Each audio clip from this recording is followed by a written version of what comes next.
Hi, I'm Lisa Singer. I am the Senior Director of Event Programming at Media Post, and this is Brand Insider BTS, where I get to interview some of the most influential women marketers today. With me is Beth Woodruff, and she is the Senior Director of Brand Strategy, Integrations, and Innovation at Ally Financial. Hey, Beth.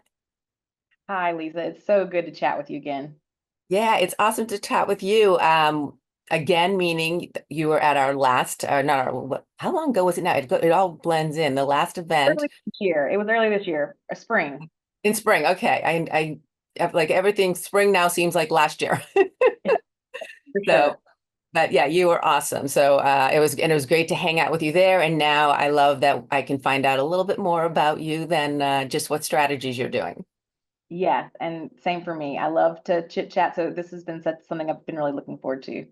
Good. Well, I'm glad we were able to do this. So, well, I want to start out with, well, one, in your title is innovation, but also Ally is known for innovation. I mean, it's the first digitally, or the largest digital only bank. You guys really are fast forward in the sense of innovation. But I want to ask you, what does innovation mean to you personally? Not necessarily a strategy you're working on, but just when you see something or do something that you think is innovative.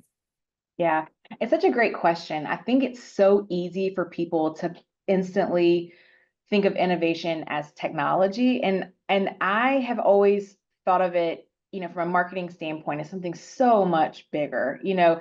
I don't think that it felt particularly innovative when people could get DVDs shipped to their house to, watch the newest movies, as opposed to going to the movie store. But it ended up really shifting the entire trajectory of an industry, right? This small tweak that created a consumer behavior, that changed an entire, industry. To me, that's such a beautiful example of innovation. We've done it a lot at Ally for sure, in ways that really are around like just improving the consumer experience.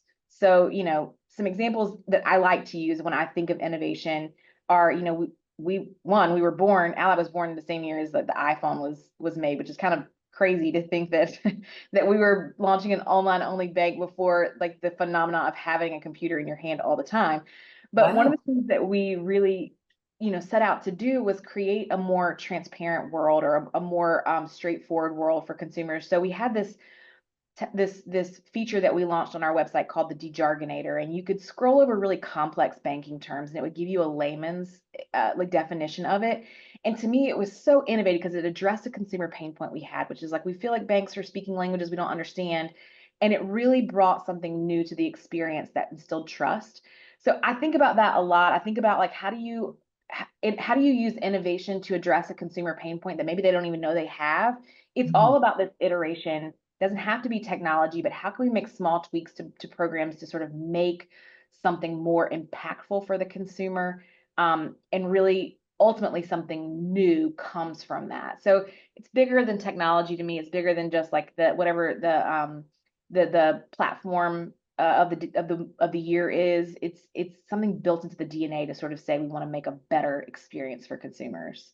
Got it. Well, and just you personally, is there a pain point in Beth's life that maybe was what's the most innovative thing that you have discovered recently, or perhaps it has yet to be discovered and you would love to see it discovered? Yeah. Um, I think about this a lot. I think there's got to be a way, because I have two small children. I'm saving for my kids' college education, and the prospect of it feels very daunting, right? Like it just feels very financially crazy. I think I would love for someone to come in and disrupt the higher education system. I think about this a lot. Like I think it's ripe for innovation. It's ripe for rethinking how we do it. I think COVID taught us a lot, that in person doesn't always necessarily have to be the way to do it. And how do you, um, create a place where people can affordably get education in an interesting way. So I think we're at a tipping point with that. I'm kind of interested to watch how innovation is sparked within the education system, and how we're sort of making strides to creating more opportunities for people to go to college through innovation. I don't know if it's like a web-based, or I don't know what's coming, and I don't know that, but I think about that for my kids a lot. Like I think the Mhm. world will be wildly different when they go to college, and I'm so excited to watch that happen because I'm such a huge fan of higher education, and it's brought me so much. Even now, like I love to go and learn. I've taken courses at higher education, even as a professional, and it just there's something so powerful about getting to continue to learn. Yep. No, I agree. Well, and talking about higher education, you went to the University of Alabama, Go Pack. and your major was English and public relations. And so you knew early on, you even went and worked at the University of Alabama, I believe, in their PR department. And then you've continued. Is that what you knew? Like, I love to ask like, because sometimes you ask and people are like, oh, I had no idea, or it, a little bit, but like your path from there, from when you were first starting out, when you were in college, senior, getting ready to graduate and figure out your world, was this the plan? I think it's hard to be 20, 21 and know what the world holds for you. I feel like with my career path, it's been like an equal measure of like a lot of hard work and a lot of being in the right place at the right time. I think about um the skills that I had. I was really good at I loved literature. I was really good at storytelling. And so I thought naturally, the English and PR major would work really well. I did intern with the University of Alabama's PR department, and it was a great experience. But I felt like what what I realized pretty early is I loved the breadth of what was available in marketing and the sphere of marketing, and getting those exposures early on to internships was critical for me. But it really made me think, is there do I want to focus on that idea of being a generalist and really get this breadth of knowledge and then try to figure out how to hone in on my career later? And so I ultimately ended up, having so much fun at the University of Alabama, which was a great school. But I decided to take my master's there. I immediately after I finished my undergraduate said that they have an incredible, as far as public schools go, University of Alabama has an incredible marketing and PR department within the college, and they had an incredible graduate program. And so, I applied, I got in. It was a year-long intensive program with a really small cohort, and it really changed the trajectory of what I was doing because it was an integrated marketing program and it covered the breadth of everything. It really gave me a taste of kind of all the different facets, and we got to interact with brands as part of that.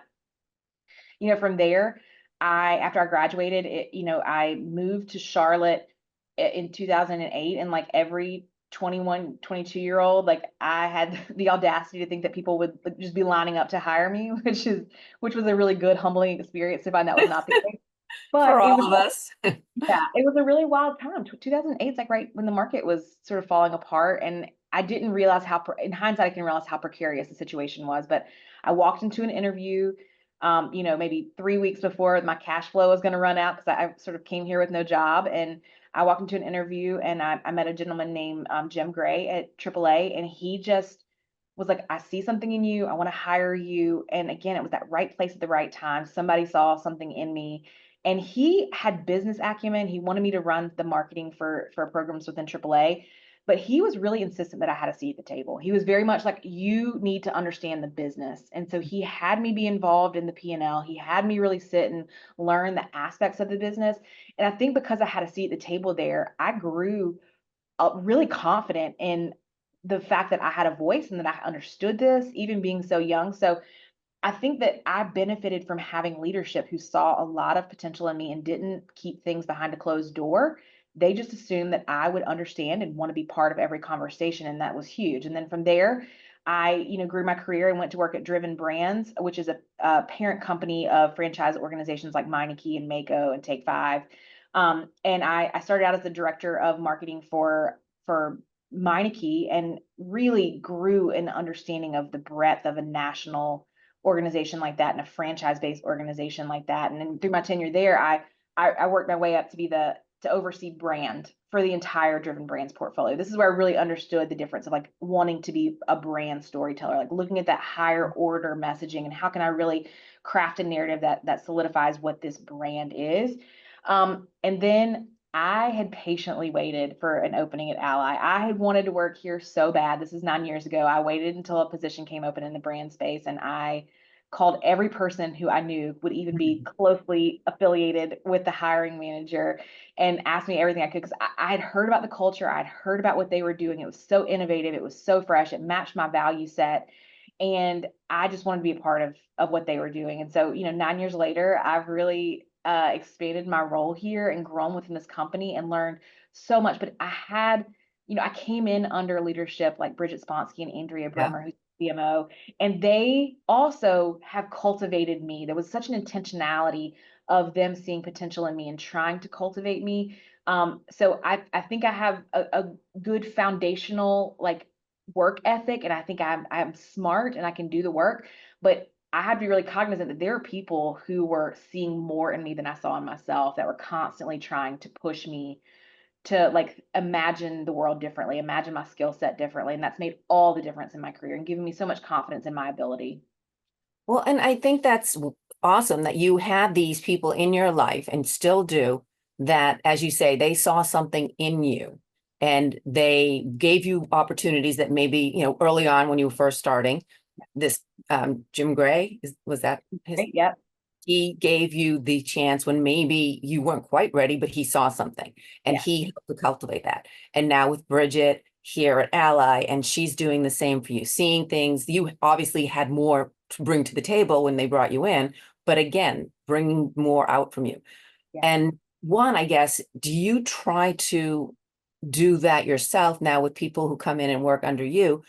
But two, what those who don't have that, like not everyone is going to have a boss who is that welcoming or that thinking, forward thinking in the sense that this person can be doing this and want to cultivate that. What do you recommend to them? Yeah. Like, how do they get forward?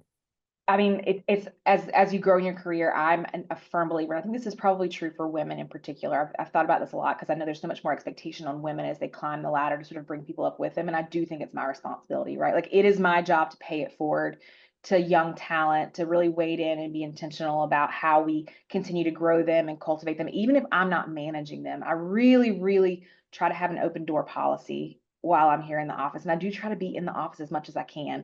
And that's really because I think that visibility, that welcomeness, that ability to sort of draw people in and create safe spaces for them to come in and talk to you about the things that they want to do with their career or look at you as a sounding board is so critical, especially if they maybe don't have a leader like that. I think there's an org chart that you're going to be privy to in every organization. You're going to have to fall within that org chart, right?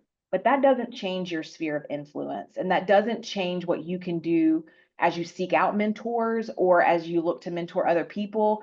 That influence is way more far-reaching and far more indicative of what you can offer as a leader than just who falls under you in an org chart. And I've really tried to take that to heart. So a lot of the things that have really benefited me, Lisa, is being really, really cognizant of what my personal brand is. So I did an exercise a couple of years ago where I really tried to just path out like, what is my personal brand? What do I stand for? In a perfect world, what are my absolute strengths that are going to make me the best employee for someone? I can't be everything to everybody, but if I'm firing on all cylinders in these four things, then I will bring the best, ultimately the best product. And it also helped me really define like what my core values are, like what are the things that are going to really be my non-negotiables where I work or who I work with, all those things. And so I sort of templatized that recently and have started really rolling it out to people who come to me and ask for career advice or look for guidance. I'm like, you got to know yourself. You have to know what you bring to the table and you have to be really confident in that. Um, I think, having the ability to do that specifically with other women and maybe minority teammates who maybe don't feel like they have as many resources available to them or really anybody. I don't want to be limiting, but I've really tried to pour into the people within our organization who are hungry and they want to know how to get to that next place. And to me, it's like knowing yourself is the first step. If you can identify what your strengths are, identify what's going to really make you come alive with the work that you do, then you can position yourself for growth really anywhere in any organization. Wow, that's great. And that's amazing that you set that up to provide for people because you saw the value that it really helped with you. Yeah. Yeah. And like that's the job to be done. The higher you get in any organization, the job to be done is find ways to pay it forward. We stop being individual contributors and we start being leaders when you go up the chain. And I think you have to do that with intentionality. And I have been so incredibly blessed with people who have waded into me with such intentionality and have seen more in me that it only feels right to continue that pattern, to grow the next generation of marketers. Yeah, no, I agree. And I think especially as women, we need to do that. I think it wasn't always the case. Um, and maybe there's a lot of different reasons you can say, but I think also one of them is maybe some struggled a lot to get to where they are, that either they want someone to have to struggle as much, or they're afraid there's only so many spots at the table for women, whatever it may be. Hopefully all that's changing. And as long as people with your mindset and continue to do that, because and for minority people of color, people, anyone who's struggling, anyone who needs a place at the table, just to step forward, because there's a lot of room there. And I think there's a lot of ideas that are coming from all these different kinds of people. And I Yeah, think that's what's needed. the job of every generation is to break generational, toxic generational behaviors from the generation before. So I think we've gotten here over time. I think we would have always landed here. But I think that we're in a really interesting and exciting place where we're seeing in the workplace women really lift other women up and really advocating for them in rooms that they're not in and really trying to sort of make the path a little bit easier. I see it in the Olympics right now. I mean, we're in the Olympic season, but like this summer has been incredible to watch. You see it in women's sports. Like the tide feels like it's turning for women, where we're really not looking at each other as competition and we're looking at each other as like the next generation. How do we lift and ignite and inspire? So I feel so optimistic about that, Lisa. And I think the people who have been in my life, specifically Andrea and Bridget, I think, they have done the work to change the trajectory of my career and my peers' careers because they have sort of said we're going to do it in a way that uplifts the next generation. Yeah, no, I totally agree. Well, I'm curious, and maybe now hearing you have just having speak a little bit about yourself, but when someone first meets you, what do they get wrong about you? Maybe they have an idea in their head, and then as they get to know you, they realize, well, you're not like that. Yeah. I try really hard not to think. I just turned 40 and I try really hard not to my goal in my 40s is to not really think a lot about what other people think about me, which is funny. But as I hear your question, I think, you know, I think I love talking to people. Human connection is one of my favorite things. It's one of the tenets of my personal brand is connection. But it may come across to people that I'm a very extroverted person. And in reality, I am actually very introverted. I am what I call like an extroverted introvert. Like I love learning about people. I'm so curious. I love hearing different things. I don't ever hesitate to speak up in meetings, probably do a lot of frustrations. But I have to have a really sound amount of like regrounding time. So my husband and kids are fully aware of this. When I come home, I'm like, I need that ride home to decompress and to really have some me time to regroup and re-energize. And then oftentimes I need to, 5 or 10 minutes when I get home just to kind of recenter myself and get to a place where I can engage and interact with people. So I love talking and I love chattiness. And so I think people would probably, I would think that people might be a little surprised to find that it's draining. And I have to prioritize really setting time aside for myself to regroup. Yeah, and you talked about the drive home, obviously that time alone, which I completely agree, unless you're driving in LA and then it kind of gets lost. But That's too much time alone. That's too much time yeah, alone. there's a little then it's too much screaming alone. But um, how do you recharge? How do you regroup?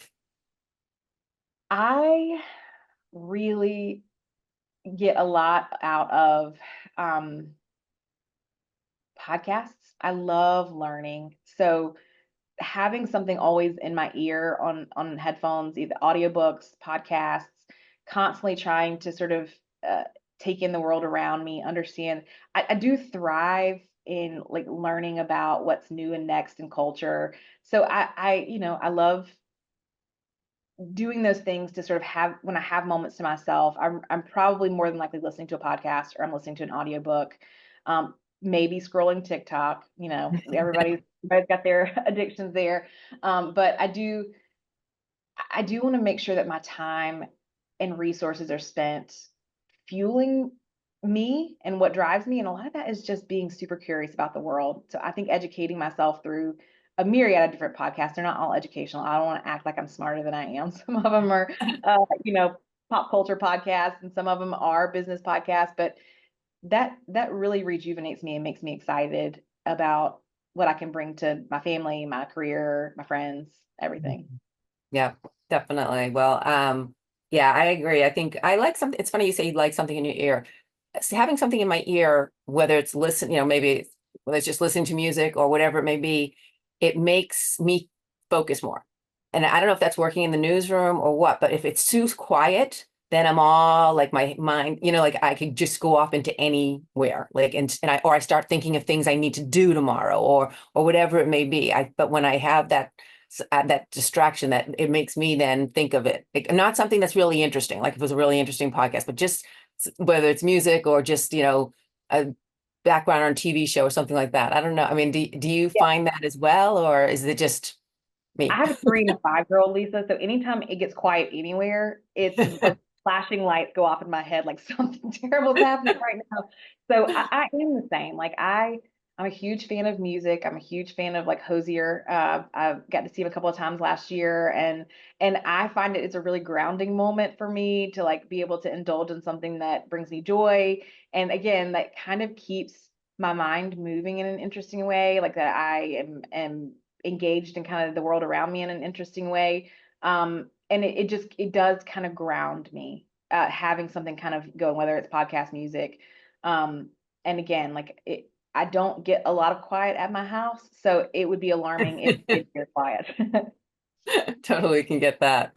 Okay, well, as I always say, I do my snooping, and I noticed that you had posted about a women's leadership summit that you recently attended, and you said you had many takeaways from this particular summit, but one of them was naming your inner critics so you can separate her from your true self. I love that. I think that's such a great statement.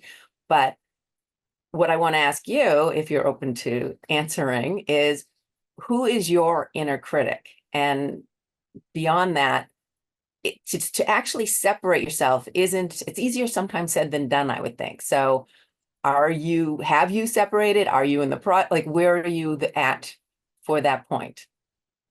Listen, that exercise for me at that women's leadership event was so profound, and it extended beyond just naming your inner critic to sort of setting boundaries, all those great skills that we need as women.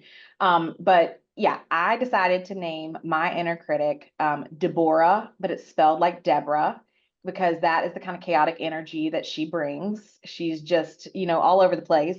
And it's to me, it's an ongoing journey. You're always working to separate that inner critic from who you are. And I think where I am right now is acknowledging that the voice is not mine. And I think that's the first step constantly. Like, I don't know that sometimes I can tell Deborah to shut up or that's not true, but if I recognize her voice, then I know it's not authentic. And to me, that is the first place to start. I think it's going to constantly be a battle of like, we all have imposter syndrome, and that critic's telling me I don't belong at this table, or you don't know how to do this thing. If I can identify that that's not me saying that's this voice, this inner critic, I can at least identify what is and isn't a source of truth. And I think that's where you have to start. Like, this is not like something you can switch on and be like, I'm better now, she's not me. It's forever a journey. And I like looking at it as a journey too, because it doesn't feel like a unrealistic expectation that it's gonna end and everybody's gonna be better. You just Right. constantly have to sort of keep moving along and understanding that you do deserve a seat at this table. You've worked really hard. You have compassion and empathy for yourself in a different way. To say, I would not talk about my friends this way. Why would I let this person talk about me this way? Um, it's an exercise, Lisa, and it's one that I think that we don't do enough. I think we take it as gospel when we hear our inner critic, and I think the biggest thing you can do is identify it, acknowledge it, and then don't give it any credence. Yeah, no, and as you said, I do believe it's completely a constant journey. It's part of it because if you set it as, okay, I have to get rid of Deborah, then if you didn't, then that's another thing you're not doing correct, Yeah, exactly. setting yourself up. Yeah, that's right. You got to set realistic expectations for yourself. And I think also like humanity, we're not, everybody in humanity has an inner critic, like we're in this together, and we all have that imposter syndrome, and realizing that too is also really humbling, and it makes you realize like I don't have to have all the answers. Yeah, no, I agree. Well, going on to talking about what you're posting, again from that summit, you talked about younger generations and how that was part of the conversation at this particular event, and that you mentioned that at least that's what the general consensus at the group was, that younger generations don't necessarily want the careers that we have. So knowing that, and how would you advise that, you talked about mentoring, you talked about it's your job at this point to pay it forward. So that younger person, knowing she's not you, Yeah. how are you advising her to become, maybe not you, but become a success in the industry? First, let me say I'm a millennial, and we millennials have been dogged by our own, bad reputations of being, entitled. So I'm really hesitant to label an entire generation anyway. No one generation is ubiquitous, and I think that you have to, look at individuals within the generation, but also look at what they've been through and what their paradigm looks like, what the world, for them has looked like, their worldview. They've been on computers since they were born, all these different, Yep. aspects. They're more engaged in civil dialogue and like the what's happening around them in the world. And I think what I'm trying to do is I'm trying not to make assumptions about this generation. I'm trying to take them at face value and look at each person individually that comes under my, sphere of influence. Mhm. I do think that one thing I find really inspiring about the Gen Z employees that I've worked with is that they're so passionate and so driven about values. Like that seems to be something that's a real driver of them, and they want that to overlap into their work, their career. Like they want to have meaning in that. And I think that's so. I've straddled the line of generations who felt one way, which is like a job is a job, put your head down and do it, and then another generation who's like, you should really make this something that aligns with your value set. And it resonates with me so much because we spend so much time at work. I think what I encourage my younger cohort to do is find organizations that align with your values. Like it will make whatever you do in your career so much simpler in decision making. I'm doing this because it aligns with my values. I'm doing this because it brings me joy, and I think I'm putting good into the world.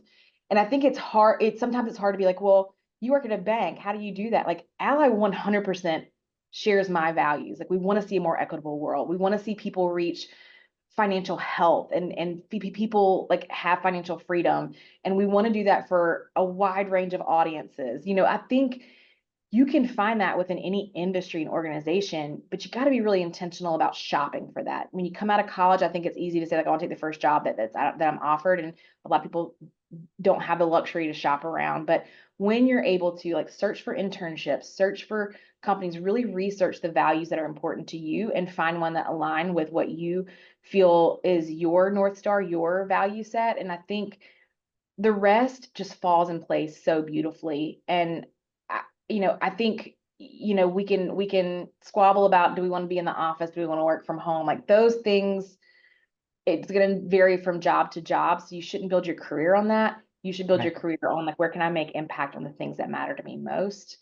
And some Yep. of that just being super intentional, like identifying your values first, and then shopping for organizations that will help bring that out in you.